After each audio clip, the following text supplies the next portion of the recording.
अधिकारी, उनसे भी पूछती। मैं ये जानना चाह रही हूँ, ये लोग दरोगा भर्ती को लेकर के धरना दे रहे हैं, 21 तारीख से यहाँ पर हैं, यहाँ पर कोई आया क्या इन लोगों से बात करने के लिए? लोगों ने ज्ञापन दे चुका है, ज्ञापन पहुँच चुका है। ठीक है, कोई नहीं आया मैम, कोई नहीं आया, कोई नहीं आया। चलिए ये हमारे में मुझे जो नॉलेज है ज्ञापन दे चुके। आप लोग तो साथ दीजिए। नहीं, भावी दरोगा हो सकते हैं ये लोग। ये भावी दरोगा वो सब अपना कंपटीशन प्रक्रिया वो चल रही है, वो हमारे नॉलेज में नहीं है ना, हमारे संज्ञान में। जो इनका न्यायालय में अपना जाके अपनी न्यायालय। अच्छा, इन लोग को बाहर क्यों नहीं जाने? ऐसा कोई आदेश है कि ये बाहर नहीं जा सकते? अरज क्या बोल रहे हैं? धरना प्रदर्शन बाहर नहीं है, माननीय न्यायालय ने ही ये जगह स्थापित की है। यहाँ पे ये तो मुझे पता है कि ये लखनऊ की ओपन जेल है। सुनिए तो ये तो मैं चौहान। जय हिंद दोस्तों, आज हम बात करने वाले हैं यूपी एसआई स्कैम 2021 भर्ती का जो मुद्दा चल रहा है इस समय, जो एसआईटी इन्वेस्टिगेशन की मांग की जा रही है। आप देख रहे हैं परमानेंट लखनऊ में धरना हो रहा है इको गार्डन पे, जहां पे लड़के और लड़कियां सुबह से लेकर शाम तक 22 अप्रैल से लगातार धरना दे रहे हैं। आखिर क्या मांग है उनकी, हम आपको बताएंगे इस वीडियो पे, तो पूरा वीडियो देखिएगा। एक एक चीज आपको, जितनी भी सच्चाई है, जो धांधली हुई है, हम आपको एक एक दिखाएंगे इसमें। सबसे पहले बता दें, इको गार्डन पे 22 अप्रैल से कंटिन्यू धरना चल रहा है और कोई भी आज तक सुनवाई करने के लिए वहां पे नहीं आया हुआ है। ना ही कोई मंत्री, ना ही कोई नेता, ना ही कोई। वहां भूखे प्यासे लड़के सुबह से लेकर शाम तक बैठे रहते हैं और वो इको गार्डन एक रूप से पूरी जेल हो गई है। यह हमारी मीडिया मुक्ति जो हुई है, वहां पे जाके मैं भी उनकी रिपोर्ट भी आपको दिखाऊंगा, वो भी वीडियो हम इस वीडियो पे आपको दिखाएंगे और आपको एक एक सबूत भी प्रस्तुत करेंगे कि वाकई में इस भर्ती पे धांधली हुई है या नहीं हुई है। आज मैं खुद लखनऊ पहुंचा था और लखनऊ पहुंच के मैंने वहां का हाल देखा कि वहां पे क्या चल रहा है। बच्चे वहां पे सुबह से लेकर शाम तक बैठते हैं, जाके भूखे प्यासे बेचारे दूर दूर से आ रहे हैं, केवल एक आस पे कि शायद इस भर्ती की जांच हो जाए। आप लोग सोच रहे होंगे कि आप फिजिकल एकेडमी से हैं और आपके यहाँ तो बहुत सारे बच्चों ने क्वालिफाई किया है और क्वालिफाई करने के बाद आप भी ऐसी बात कर रहे हैं। तो बच्चों, मैं आपके लिए नहीं कर रहा हूँ। अगर आज जांच नहीं कराई गई तो जो हाईएस्ट मेरिट वाले लड़के हैं बहुत ज्यादा संख्या में होंगे और जिससे आपको अंदाजा भी नहीं होगा कि आपकी मेरिट कितनी बढ़ सकती है और जो फाइनल मेरिट पे आप आउट हो जाएंगे तो उसका दर्द आप समझ सकते हो कितना। आप जैसा देख रहे हैं कि 4 गुना लड़का बुलाया गया है, 36,000, ज्यादा से ज्यादा 6,000 लड़का बाहर होगा जाके और 6,000 में इसके बाद 30,000 बचेगा। वैकेंसी तो आपकी 9,534 ही रहेगी। कम से कम आपको 21,000 लड़का तो बाहर हो जाएगा। अगर वो मेरिट हाईएस्ट वाला लड़का रहेगा तो आपका नाम नहीं आ पाएगा और यही मेरिट 10 से 15 नंबर उछाल जाएगी, जिससे आपको फाइनल मेरिट पे अगर आप बाहर हो गए तो वो दर्द जो होता है बहुत ही घातक होता है। अगर समय रहते जांच हो जाएगी तो जितने भी ये 15 लाख 20 लाख रुपए दे के आए हैं, अगर इनको बाहर कर दिया जाएगा, एसआईटी इन्वेस्टिगेशन टीम बैठ गई तो जिससे ये सभी बाहर हो जाएंगे और जब ये बाहर हो जाएंगे तो आपका सिलेक्शन बिल्कुल श्योर हो जाएगा और फिर एसआईटी जो चाहेगी, जो निर्णय लेगी, एग्जाम कैंसिल करना है, दोबारा कराना है, हम लोग जितने भी स्टूडेंट हैं, एसआईटी की मांग जो भी रिजल्ट आएगा एसआईटी की जांच का, उस पर हम पूरा सहमत होंगे और फिर किसी तरीके का कोई भी नहीं होगा। आजकल इको गार्डन से बाहर अगर आप निकल के कोई भी जुलूस आप निकाल रहे हैं, उसमें भी पुलिस वाले रोक देते हैं। इको गार्डन में जो पुलिस वाले वहां ड्यूटी करते हैं, अगर आप धरने भी पहुंच रहे हो तो जाने कितने सवाल करते हैं, ऐसा लगता है जैसे अपराधी आ गए हूं। मैं उन दोनों की आप तस्वीर दिखाऊंगा जिससे हमारी बहस भी हुई। ऐसा लग रहा था जैसे कोई आतंकवादी आ गया हो और यहाँ कोई धरने पे कोई किसी से मिलने जा रहे हो या अपने बच्चों से मिलने जा रहे हो तो वहां पे इस तरह का बिहेव किया जाता है कि आप, जबकि सरकार के द्वारा इको गार्डन प्रस्तावित है कि आप यहाँ पे बैठ के धरना दे सकते हैं। इको गार्डन पे जो बच्चे बाहर निकल के अगर योगी जी से भी मिलने जा रहे हैं तो किसी से मिलने नहीं दिया जा रहा है। वहां पे इस तरह की पाबंदियां चल रही हैं। बाकी हम आपको रिपोर्ट पूरी दिखाते हैं कि किस तरह से पहले फेज में 6 लड़के पकड़े गए, दूसरे फेज में 12 लड़के पकड़े गए और आज 10 मई 2022 की रिपोर्ट में आपको बताता हूं, आज भी 2 बंदे पकड़े गए हैं। तो ये बंदे कौन से पकड़े जा रहे हैं इसका भी अभी तक पूरा नहीं हुआ कि जिनका फिंगर मिसमैच कर रहा है वो। बाकी जो हाईएस्ट मेरिट के हैं, क्या आपने उनकी पूरी लिस्ट निकाली हुई है? इसको आप लोग सार्वजनिक करिए। अगर उन हाईएस्ट मेरिट वाले बच्चों की आपने लिस्ट निकाली है तो उनको सार्वजनिक करिए, मीडिया को दिखाइए कि आप उन सभी बच्चों की जांच कर रहे हैं। अगर आप इंटरव्यू ले रहे हैं बच्चों का तो वो भी दिखाइए ताकि हम लोगों को पता हो सके कि किस तरह से आप लोग इन्वेस्टिगेशन कर रहे हैं। ऐसे तो अभी तक हमारे यहाँ से जो भी डीबीपीएसटी देने गया है वहां तो नॉर्मल तरीके से चेकिंग हो रही है, चेक होकर डीबीपीएसटी भेज दिया जाता है। ऐसे अगर 54 शिफ्ट में पेपर हुआ है, ऐसे अगर देखा जाएगा तो धांधली वाले जाने कितने निकलेंगे। तो हम हमारी सरकार से ये गुजारिश है, हाथ जोड़ के रिक्वेस्ट है कि प्लीज़ आप इस पे एक जांच बैठा दीजिए और बिल्कुल जो सही निर्णय हो, आप बच्चों के साथ खिलवाड़ मत करिए। ये बच्चे एसआई के ओवर एज के कगार पे होते हैं, 28 साल के बाद जनरल की एज खत्म हो जाती है, यही इनकी लास्ट भर्ती होती है। अगर ये भर्ती इनको नहीं मिली तो इसके बाद ये ओवर एज हो जाएंगे और कहीं के नहीं रहेंगे। इन लोगों ने दिन रात एक करके पढ़ाई की है और पढ़ने वाले जो बच्चे हैं तो उनको कम से कम सही जो हो सके एसआईटी की इन्वेस्टिगेशन बैठा लिए ताकि उनको नौकरी मिल सके। बाद में ये ना हो कि फाइनल मेरिट पे 10 नंबर का उछाल, 15 नंबर का उछाल से उनको हार का सामना करना पड़े। साथ ही साथ जो वहाँ पे न्यूज़ चैनल के रिपोर्टर हैं इस्ता जी की मैं आपको पूरी रिपोर्ट दिखाता हूँ कि किस तरह से पुलिस वहाँ पे बर्ताव कर रही है। तो इस वीडियो पे पूरा लास्ट तक देखिएगा, मैं एक एक चीज आपको दिखाऊंगा। रोकेगी, हम लोग अभी गेट के बाहर चल रहे हैं, यही प्रशासन रोकेगी। चलिए हम लोग चल रहे हैं, चलिए चलिए आप आगे से। ये देखो यहाँ पे दिनेश कुमार जी क्या हो गया? जाने दीजिए दिनेश कुमार जी।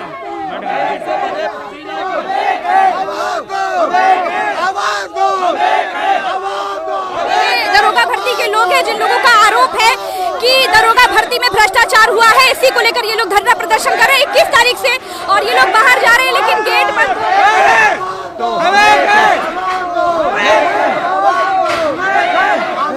देखिए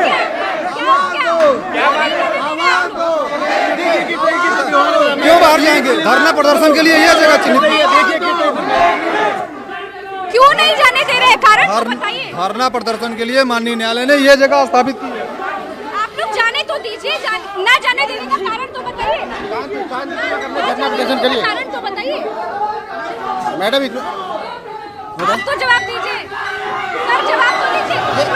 रुक जाइए शांति से रुकिए, शांति से रुकिए, शांति, बिल्कुल शांत हो जाइए। रुक जाइए, सब शांत हो जाइए। मैं बात कर रही हूँ आपके लिए, आप लोगों के लिए। गंगाधर सिंह चौहान जी, आप क्यों नहीं जाने दे रहे हैं इन लोगों को? ये शांतिपूर्वक अपना धरना प्रदर्शन करना करे, कोई इसमें ठीक है बात। धरना तो मेरी बात। मैडम मैं इससे अधिक नहीं जवाब दे सकता। आप जो मुझे जवाब नहीं चाहिए, मैं आपसे कुछ पूछना चाहती हूँ। आप सामने खड़े इसलिए मैं आपसे पूछ सकती हूँ, कोई और होता आपसे बड़े अधिकारी उनसे भी पूछती। मैं ये जानना चाह रही हूँ, ये लोग दरोगा भर्ती को लेकर के धरना दे रहे हैं, 21 तारीख से यहाँ पर है, यहाँ पर कोई आया क्या इन लोगों से बात करने के लिए? लोगों ने ज्ञापन दे चुका है, ज्ञापन पहुँच चुका है। कोई नहीं आया मैम, कोई नहीं आया। चलिए ये हमारे मुझे जो नॉलेज है ज्ञापन दे आप लोग तो साथ दीजिए। नहीं, भावी दरोगा हो सकते हैं ये लोग। ये भावी दरोगा वो सब अपना कंपटीशन प्रक्रिया वो चल रही है, वो हमारे नॉलेज में नहीं है ना हमारे संज्ञान में। जो इनका न्यायालय में अपना जाके अपनी न्यायालय। अच्छा, इन लोग को बाहर क्यों नहीं जाने? ऐसा कोई आदेश है कि ये बाहर नहीं जा सकते? अरज धरना प्रदर्शन बाहर नहीं है, माननीय न्यायालय ने ही यह जगह स्थापित की है। यहाँ पे ये तो मुझे पता है कि ये लखनऊ की ओपन जेल है। सुनिए तो ये तो मैं चौहान जी तो मैं बहुत अच्छे से जानती हूँ कि ये लखनऊ की ओपन जेल है। आप लोग सब इन लोगों को बाहर जाने नहीं देंगे, मतलब ये बताइए। नहीं, बाहर नहीं जाने देंगे। बाहर कानून व्यवस्था, क्रिमिनल तो है नहीं, कानून व्यवस्था बाहर हम नहीं बिगड़ने देंगे। यहाँ पे अपने धरना प्रदर्शन करेंगे। आप साथ चलिए, हम कह रहे हैं आप साथ चलिए, हमारे प्रशासन हमारा सहयोग करे शांति बनाए रखने में। हम भी दरोगा बनने जा रहे हैं। सर से एक क्वेश्चन है। लीजिए, कह रहे हैं परमिशन लीजिए तब आप मार्च कर सकते हैं, नहीं मार्च भी कर नहीं सकते। मतलब हम लोग अपने देश में खुले तरीके से चल भी नहीं सकते। हमारे जी मतलब चलने का भी अधिकार छीन लिया। चलने के लिए परमिशन लेनी पड़ेगी। अगर हम लोग अपने ही देश में पैदल चलना चाहते हैं, कुछ अपने साथों को साथ लेके, तो हमें परमिशन लेनी पड़ेगी सरकार की। अब हम देश में चल भी नहीं सकते। मैम मेरा क्वेश्चन है, अभी सर ने बोला कानून व्यवस्था हम बाहर नहीं बिगाड़ना देंगे। मैम हम ये जानना चाहेंगे कि हमने कौन सा कानून व्यवस्था बिगाड़ा है? अगर सर आप बताइएगा, हम कौन सा कानून व्यवस्था बिगाड़े हैं? आपने बोला जहाँ परमिशन लिया है, जहाँ किया वहाँ बेचारे परेशान हैं। आप लोग भी साथ दीजिए। हम भी परेशान हो जाए। साथ तो दे रहे हैं, कितना दिन भर बैठे रहते हैं, हम भी दिन भर बैठे रहते हैं। सुनिए अमरनाथ चौरसिया जी, मानिए आप भी इस भर्ती से होते, कहीं भर्ती में भ्रष्टाचार हो जाता तो आप भी इन्हीं के बीच खड़े रहते ना। खड़े रहते वो अलग बात है, भाई हम इनके साथ तो खड़े हैं। ये 16 वाली भर्ती से है, इन्होंने विधानसभा घेराव किया था तब लॉ एंड ऑर्डर नहीं। कोई बात दर्द गलत बात है सर, जानते हैं ये दर्द, लेकिन नहीं है, मजबूर हैं। अब नहीं नहीं कह सकते, अब तो ऑन ड्यूटी आप नहीं कह सकते, बेकार में उनको परेशान न किया जाए बेचारे। ठीक है, उनको छोड़ देते हैं उनके हाल पर, जानता तो पूरा उत्तर प्रदेश है, लेकिन कोई बात नहीं। इस वक्त मैं प्रज्ञा मिश्रा लखनऊ की ओपन जेल इको गार्डन में खड़ी हूँ, और ये बात मैं सारे पुलिस वालों के बीच में खड़ी होकर कह सकती हूँ, क्योंकि यहाँ पर ये तमाम युवा हाथ में महात्मा गांधी की तस्वीर, हाथ में माननीय अंबेडकर की तस्वीर लेकर के और हाथ में संविधान की तस्वीर लेकर के खड़े हैं, इस उम्मीद के साथ कि शायद इनकी कोई बात सुन ले, शायद किसी का दिल पसीज जाए, इन लोगों की बेचारगी दिख जाए, इन लोगों की मजबूरियां दिख जाए। सरकार दोबारा बन चुकी है, उत्तर प्रदेश के मुख्यमंत्री योगी आदित्यनाथ जी फिर से मुख्यमंत्री बन चुके हैं, लेकिन ये वो युवा हैं जो सरकार को बदनाम करने के लिए यहाँ पर धरना दे रहे हैं। मुझे समझ नहीं आता कि आप लोग बार बार धरना देने क्यों आ जाते हैं। उत्तर प्रदेश में तो रामराज चल रहा है, नाम बताइएगा। बिल्कुल, मैं संदीप, ठीक है, हम लोग बिल्कुल भी, हमें सरकार पे कहीं ना कहीं भरोसा है, लेकिन अगर ऐसी चीजें होती रहेंगी तो हम कब तक भरोसा करेंगे। भरोसे की एक लिमिट होती है, एक भरोसा एक टाइम के बाद जाके टूट जाता है। जब हम लोग क्या होता है, ऐसे एविडेंस लगते हैं, जब हमें पता चलता है। ये एविडेंस देखना चाहती हूँ मैं, दिखाइए ये एविडेंस दिखाइए। ये एविडेंस है जिसमें बहुत सारी चीजें हैं, ठीक है। ये एक हमने कलर प्रिंट आउट निकलवाया था, इसमें आप लोगों को कुछ चीजें साफ साफ नजर आ सके। इसकी हमारे पास टेस्टेड रिपोर्ट भी है, इसकी हमारे पास टेस्टेड रिपोर्ट भी है कि ये जो प्रिंट आउट जो ये स्क्रीन जो आउट हुई थी, ये जेन्युइन है और रियल है। लेकिन ये जो चीजें हैं ये योगी जी के संज्ञान में क्यों नहीं जा रही हैं? क्योंकि बच्चों का सिर्फ एक ही विश्वास है, बाकी बच्चे किसी चीज पर विश्वास करने को तैयार नहीं है, और हकीकत में हमें किसी विश्वास नहीं है, ना ही किसी अधिकारी पे, ना ही किसी उप मुख्यमंत्री, हमें किसी विश्वास नहीं है। अगर हम बात करेंगे तो सीधा योगी जी से बात कर सकते हैं। आपने कोशिश करी उत्तर प्रदेश के मुख्यमंत्री जी से? हम लोगों ने कोशिश की है, क्योंकि हम लोग अभी जनता दरबार लगता है, जनता दरबार में बच्चे लास्ट 10 दिन से जा रहे हैं लगातार। आप लोग तो भावी पुलिस वाले हो। हाँ बिल्कुल, अब क्या करेंगे, जब हमारे यहाँ से चीजें छीन ली जा रही हैं, कहीं ना कहीं जो 15 लाख 20 लाख रुपए लेके बैठा है वो सीधा सीधा जाके नौकरी ले रहा है, तो हम लोग क्या करेंगे?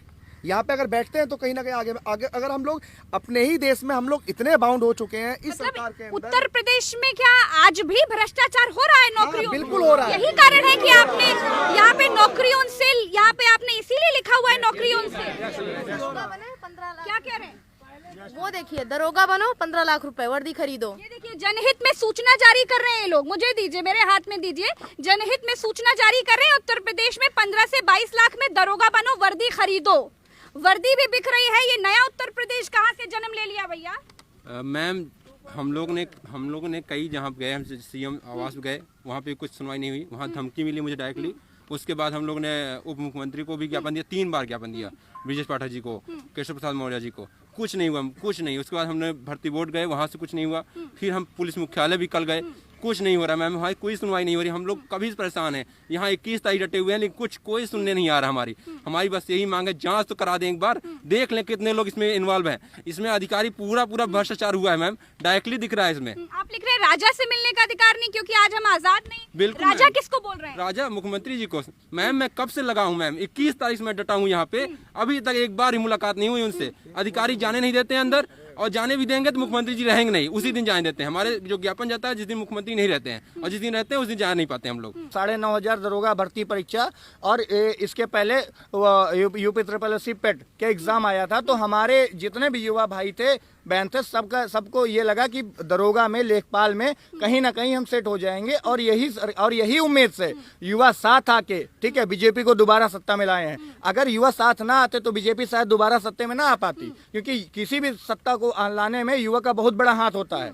लेकिन वही आज सरकार, अब ठीक है, हम ये नहीं कह रहे हैं कि योगी के संज्ञान में है कि ना, अगर योगी के संज्ञान में है तो हमारे साथ बहुत अन्याय हो रहा है। अगर योगी जी के संज्ञान में नहीं है तो हमारी यही मांग है कि इस भर्ती प्रक्रिया को पहले रोकी जाए, उसके बाद योगी जी के संज्ञान में एक SIT बैठा के जांच कराई जाए। मैं क्या बताऊं, हम लोगों ने इतने सपने देखे हैं, आप हंसेंगे आप इस पे, कि मैं सपने में भी कभी कभी जाता था दबिश डालने।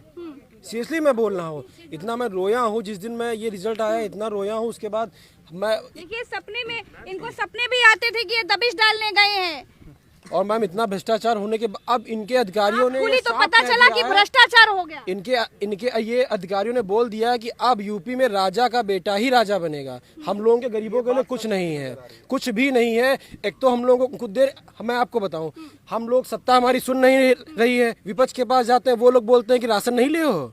राशन नहीं लिए हो, अब लो जाके, तो हम लोग किसके पास जाएं बताइए। यहाँ जाते हैं सुनने के लिए, भगा दिया था। केशव प्रसाद मौर्य के पास मैं खुद गया था, 10 लोग गए थे, आमने सामने हमारी बात हुई। उन्होंने सिर्फ इतना बोल दिया, हाँ हाँ ठीक है जाइए, जांच हुई। ब्रजेश पाठक के पास बच्चे रोज जाते हैं, कोई सुनवाई नहीं हो रही। वो हमें लगता है नाम मात्र के सीएम है खाली, वो कुछ कर ही नहीं सकते हैं। और योगी जी के पास पता नहीं बात जा रही कि नहीं जा रही। अधिकारी उनके ये कल बच्चे गए थे तो वहाँ से इन लोगों को बोला जा रहा है कि अगर भर्ती के उसमें आओगे तो तुम पे मुकदमा कर देंगे दोबारा। यहाँ जनता दरबार भी एक नाम मात्र का झुंझुना। अभी ये 100 दिन के बाद जब भर्ती प्रक्रिया पूरी होगी तब फोन करेंगे, कहेंगे हेलो भर्ती में पारदर्शिता हुई है कि नहीं हुई है, पैसे लिए किसी नहीं लिए। तो जो चोर होगा वो कहाँ बताएगा कि हमने वो मतलब चोरी की है। अब सुनिए आप, भर्ती बोर्ड उन्हीं को पकड़ रही है जो हम लोग एविडेंस ढूंढे हैं, हाईलाइट किए हैं। क्या नाम है आपका? प्रियंका। कहाँ रहती हैं आप? लखनऊ से ही आई हैं। तो प्रियंका जी, ये आप क्या चाहती हैं? दरोगा भर्ती में आप भी शामिल थी, आपको लग रहा है इसमें भ्रष्टाचार हुआ है? बहुत बड़े लेवल पे भ्रष्टाचार हुआ है। क्यों लग रहा है भाई? क्यों लग रहा है? क्योंकि इतनी मेहनत करने के बाद भी किसी को विश्वास नहीं था कि मतलब हम लोगों के साथ ऐसा होगा, और ऐसा हुआ है। सामने देखने को मिल रहा है कि लोगों के 158, 157, 160 में से कैसे क्वेश्चन सही हो सकते हैं। अगर सही हो सकते हैं ठीक है, 1-2 के तो हो सकते हैं, मानते हजारों में 1-2 यूनिक होते हैं, लेकिन सभी नहीं होते, हजारों लेवल पे नहीं होते हैं। तो इसकी हम चाहते हैं कि गवर्नमेंट जो हमारे योगी जी हैं वो इसकी निष्पक्ष जांच कराएं, और उनका जो भी फैसला होगा हम सभी को वो स्वीकार है, भले हम लोगों की उसमें भर्ती ना भी हो, लेकिन इसकी एक बार जांच होनी चाहिए। बताइए। हम बताना ये चाहेंगे मैम कि हमारे पास एक लड़के का पूरा एविडेंस है, उसके खिलाफ पूरा साक्ष्य है, ठीक है, कि उसके अभी एक क्वालिफाइंग नेचर का एग्जाम हुआ था यूपी SSSC पेट, उसमें केवल क्वालिफाई करना था। दिखाइए, अभी तुरंत दिखाइए। ठीक है, तुरंत दिखाएंगे।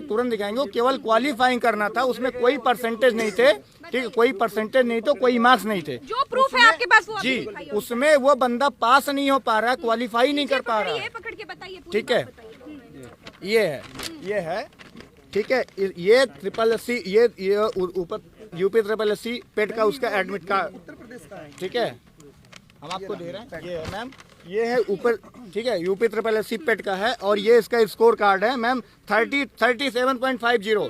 ये आउट ऑफ 100, मतलब ये क्वालिफाई भी नहीं हो पा रहा। और ये जो पेपर है ये केवल क्वालिफाई करना है, कोई परसेंटेज नहीं, क्वालिफाइंग नेचर का है। और मैम यही कैंडिडेट हम आपको बताना चाहेंगे, यही कैंडिडेट ठीक है, यही कैंडिडेट, ठीक है, ये बैठ रहा है यूपीएसआई पेपर में। तो ये 99% इसके मार्क्स आ रहे हैं यूपीएसआई में, जो कि यूपीएसआई का जो है ये एक बड़ा एग्जाम माना जाता है, एक अधिकारी लेवल, ग्रेजुएशन लेवल का है, और ये 10th लेवल का है, ठीक है, ये 10th लेवल का, इसमें ये पास नहीं हो पा रहा है। और ग्रेजुएशन लेवल के एग्जाम में 99 पॉइंट ये टॉप कर रहा है। तो आप लोग ये प्रूफ लेकर के गए सरकार के पास? कोई सुनने वाला नहीं है, ठीक है। बताइए। जिसमें बिहार का बच्चा बैठ के पेपर देता है, देखिए, बिहार का बच्चा बैठ के पेपर देता है, नंबर छुपा लीजिएगा।